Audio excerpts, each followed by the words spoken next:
प्रश्न है x का मान ज्ञात कीजिए। यानी कि इसका मान 75 अंश दिया गया है और इसका मान दिया गया है 70 अंश और हमें x का मान ज्ञात करना है। तो चलिए ज्ञात करते हैं।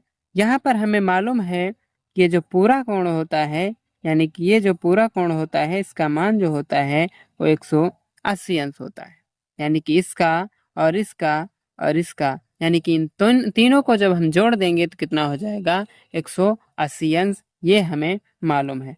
तो यहाँ पर हम चलिए जोड़ देते हैं, यानी कि 75 अंश और x और उसके बाद में हो जाएगा 70 अंश बराबर कितना होता है, 180 अंश होता है। तो यहाँ पर आगे क्या करेंगे, इस 75 को और इस 70 को आपस में जोड़ देंगे तो कितना हो जाएगा दोस्तों, तो 70 70 हो जाएगा 140, यानी कि 145 हो जाएगा। तो प्लस का हो गया 145 अंश और बराबर में 180 अंश दिया गया है। अब इस 145 को बराबर के जब उस तरफ भेजेंगे, इस तरफ ये प्लस का है और उस तरफ जाएगा तो हो जाएगा माइनस का। तो क्या हो जाएगा, x बराबर 180 अंश हो जाएगा और माइनस का हो जाएगा 145 अंश।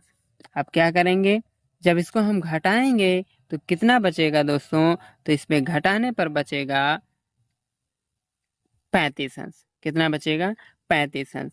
तो यहाँ पर हो जाएगा 35 अंश, यानी कि जो x का मान निकल कर आया है वो 35 अंश निकल के आया है। तो x बराबर हम लिख देंगे 35 अंश और यही हमारा हो जाएगा फाइनल आंसर। तो आशा करते हैं आप लोगों को ये प्रश्न बिल्कुल आसान तरीके से समझ में आ गया होगा।